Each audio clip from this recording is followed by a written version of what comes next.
Apa itu dadah? Dadah atau drug adalah bahan kimia yang amat berbahaya kepada individu yang menggunakannya kerana ia mengubah cara minda dan tubuh manusia berfungsi.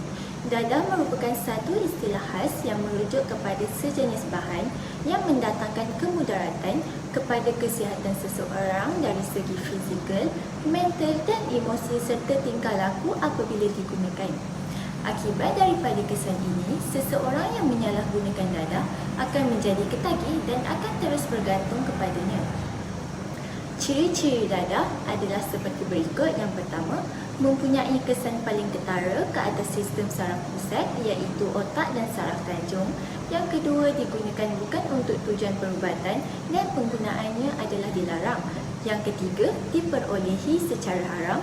Yang keempat, membawa kepada kebergantungan fizikal dan psikologikal dan meningkatkan daya tahan terhadap dadah. Yang kelima, mendatangkan kesan-kesan buruk dan bahaya ke atas kesihatan dan fungsi sosial seseorang. Dadah terbahagi kepada beberapa jenis, iaitu yang pertama opiat yang terdiri daripada heroin, morfin, candu dan kodin. Kedua, kanabis terdiri daripada ganja dan hashish. Ketiga, depresan terdiri daripada sedatif, hipnotik, jenis barbiturat dan bukan barbiturat serta tranquilizer. Yang keempat, stimulan iaitu jenis amfetamin dan kokain. Dan akhir sekali, halusinogen iaitu lysergic acid dan trilamide, meskalin dan psilocybin. Tentang Bahaya 1952, ia merupakan sebuah akta berkenaan pengawalan dadah rekreasi yang telah diperkenalkan di Malaysia sejak 1952. Pengedaran dadah ditafsirkan dengan perbuatan, pengimportan, pengeksportan, penjualan, penghidangan, bekal dan pemberi.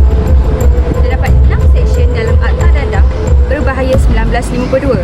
Antaranya adalah Seksyen 39B-1 dan Seksyen 39B-2 yang mana hukumannya adalah gantung sampai mati.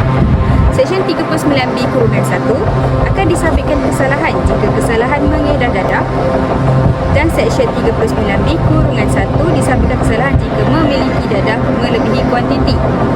Seterusnya, Seksyen 39A-1 akan disabitkan kesalahan memiliki dadah kuantiti sederhana kategori 2 dan akan dikenakan hukuman penjara 10 tahun dan 10 sebatan. Manakala, Seksyen 39A-2 disabitkan kesalahan jika memiliki dadah kuantiti sederhana kategori 1 dan akan dihukum penjara seumur hidup dan 10 sebatan. Seterusnya, Seksyen 12-2 memiliki dadah kuantiti yang kecil akan dipenjara 5 tahun dan sebatan. Manakala, Seksyen 12-3 akan disabitkan kesalahan jika mengedar dadah kecil-kecilan dan akan dijatuhkan hukuman penjara 7 tahun serta sebatan. Akhir sekali, Seksyen 6A memiliki ganja akan dikenakan hukuman penjara 5 tahun. Baru ini, pihak yang berwajib diminta untuk membubar segera Akta Ketum Baharu khusus berkaitan penanaman dan industri ketum dalam negara dengan kadar segera. Ini kerana ramai pihak yang ingin menanam dan memasarkannya di pasaran luar seperti Thailand.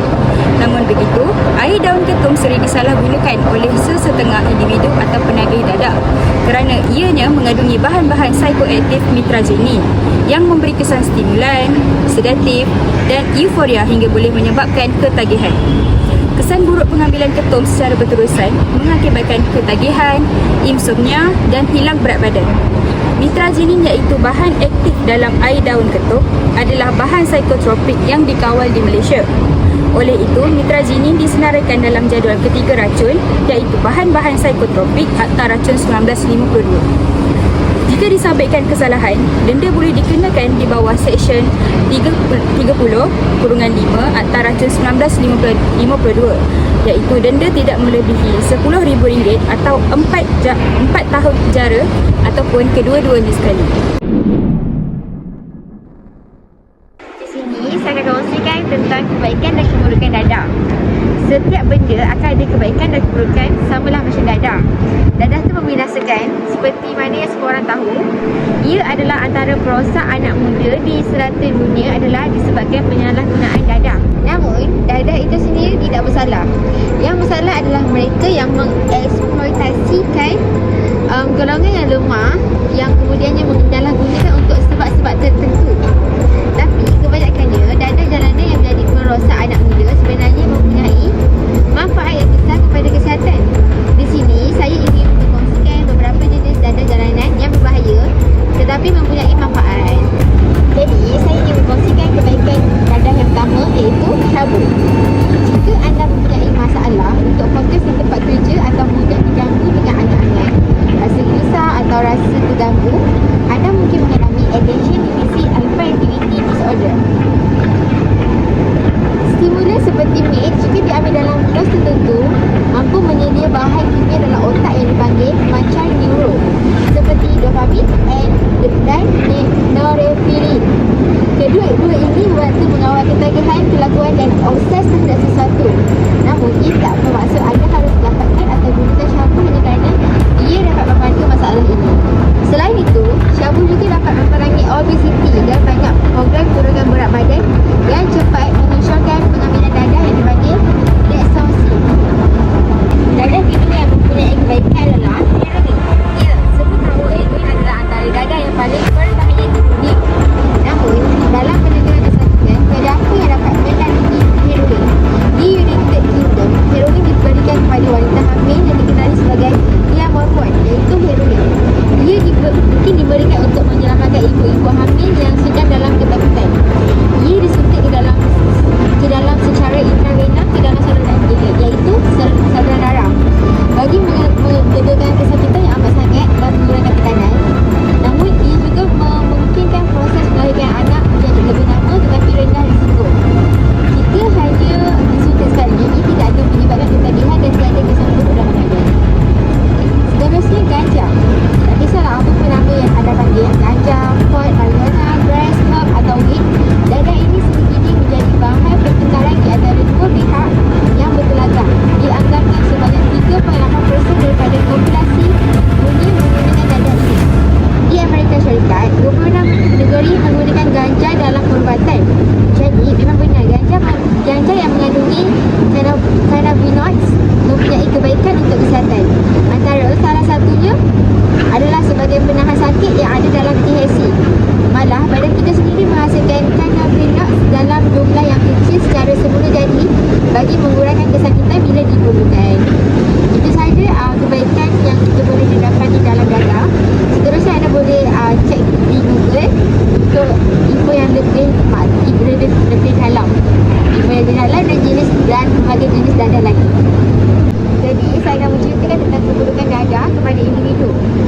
Individu yang mengambil dadah boleh terjejas oleh perkara yang berikut. Yang pertama, individu yang mengambil dadah lebih cenderung terlibat dalam pergaduhan dan kemalangan.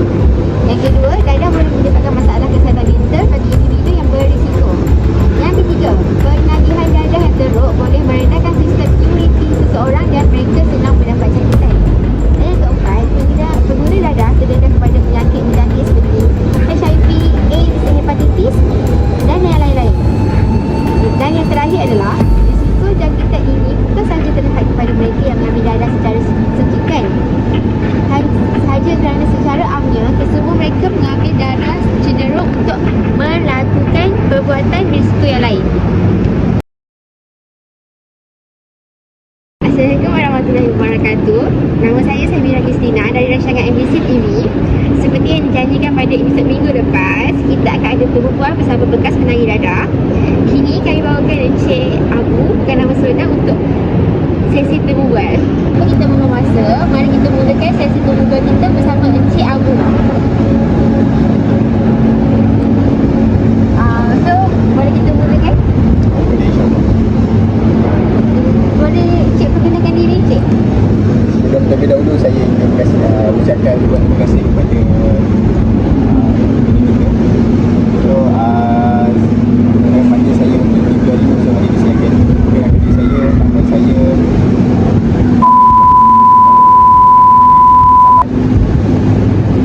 saya berumur 25 tahun dan saya berasal daripada Kedah. Saya maksudnya alhamdulillah saya dah kahwin dengan ada anak seorang. Saya sekarang ni saya ada kerja selepas keluar daripada usaha saya. Kalau tak keberatan, boleh ceritakan tak pengalaman bagaimana boleh terjebak dengan dadah? Saya terjebak dengan dadah dari sejak bangku sekolah lagi. Yang orang tahu, semua tahu Kedah terkenal dengan dadah. Tanaman, jualan dadah sangat berdosa. So saya sebabkan saya terjebak permulaan sekali dengan sekolah. Saya selalu memilih kawan. Sebab saya pun, ayah pun masa tu kerja jauh, arahkan ibu. Dengan saya ada adik-beradik saya pun ramai, 8 orang. Senang cerita, orang kata kurang perhatian.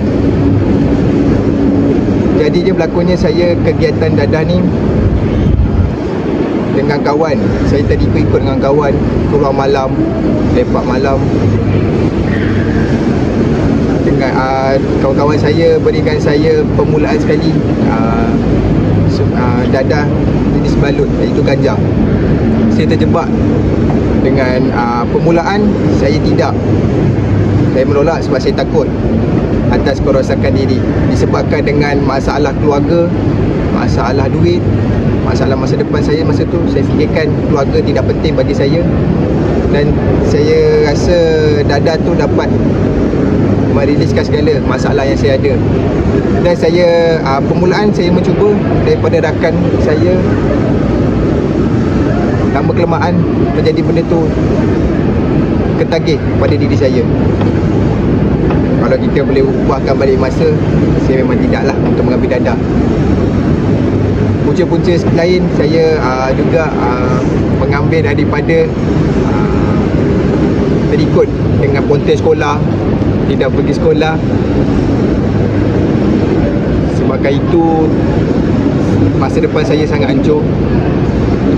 Sampaikan saya dibuang sekolah, ibu saya merayu pergi ke sekolah. Saya dapat habis sekolah, saya tidak ambil exam besar masa tu. Itulah perkara yang saya tak dapat lupakan. Kiranya salah satu punca tu adalah terjebak dengan belaka sebaya. Apakah hukuman yang dijatuhkan oleh mahkamah dan berapa lama duduk di pusat serenity? Yang semua tahu masa tu, ketika tu saya dijatuhkan hukuman di bawah umur. Saya berumur 17 tahun ketika itu. Di bawah, orang kata di bawah, masih di bawah umur. So saya dibawa ke Geni. Saya duduk selama 2 tahun. Dan saya keluar daripada pusat Geni tu ketika berumur 19 tahun. Dan saya duduk di pusat serenity. Sebenarnya saya ditangkap 2 kali. Selepas saya keluar dari Geni tu, saya ambil semula kegiatan dadah ini. Tidak serik disebabkan ketika itu kesedaran diri tidak ada pada diri saya. Dan saya ditangkap sekali lagi dan dimasukkan di bawah pusat serenity selama setahun di Ipoh Perak. Setelah apa yang berlaku pada Encik, apakah pengajaran yang Encik dapat daripada segala masalah ni? Pengajaran adalah sangat, saya tak dapat lupakan lah. Sebab perkara tu sejarah hitam dalam hidup saya. Disebabkan kalau saya fikirkan balik, kalau saya tidak terjebak tu, mungkin saya dah jadi orang sekarang ni. Tapi saya harap orang kat luar sana jauhilah dengan dadah ini. Sangat merosakkan diri, menghabiskan duit. Dengan dadah ni kita dapat merasukun, mencuri. Sebab apa? Kita tak dapat duit untuk beli barang yang kita ada. Sudah kita dah ketagih, susah untuk kita lupakan kegiatan yang kita tadi. Saya harap pelajar-pelajar di luar sana jagalah diri, jangan memilihlah kawan yang sebenar supaya tidak berlaku seperti saya. Saya boleh kongsikan segala kisah selam hidup saya ni dapat dijadikan semua pengajaran, bukan tuntutan. Ada tak momen, kenangan ke yang tak dapat dilupakan?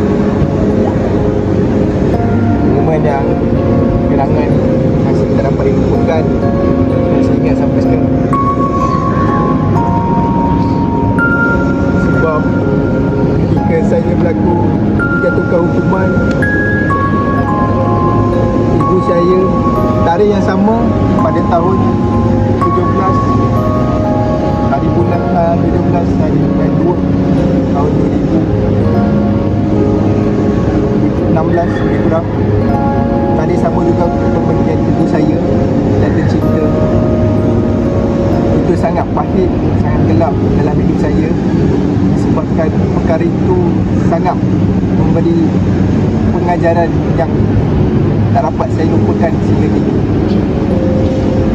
Saya harap bekas penagih dadah di luar sana, isafilah segala yang anda buat lakukan.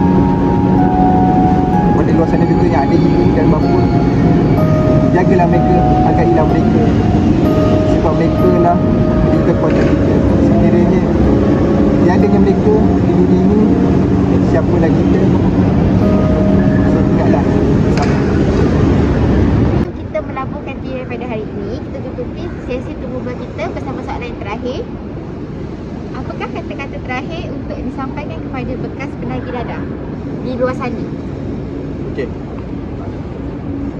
Kepada penagih di luar sana, supaya saya harap korang semua kuatkan diri. Setiap yang berlaku tak dapat kita putarkan kembali kepada yang asal. Kalau kita boleh putarkan balik masa, kita mesti tidak akan jadi begitu. Setiap yang berlaku pasti ada sebab kenapa benda itu boleh terjadi. Saya tahu masyarakat perlu memain peranan yang penting, tak perlu untuk mengulurkan jari, perlu membuka aib kepada bekas penagih dadah. Setiap orang ada pengajar, ada orang kata masing-masing punya kisah hidup gelap masing-masing. So saya harap kepada bekas penagih, terus kuatkan istiqomah. Semoga anda tidak berulang kali dengan perkara dan kegiatan yang anda ceburi sebelum ni yang tidak baik. Jadilah pengajaran yang anda dapat itu menjadikan anda seorang manusia yang terbaik, insya-Allah. Jadi Ibrahim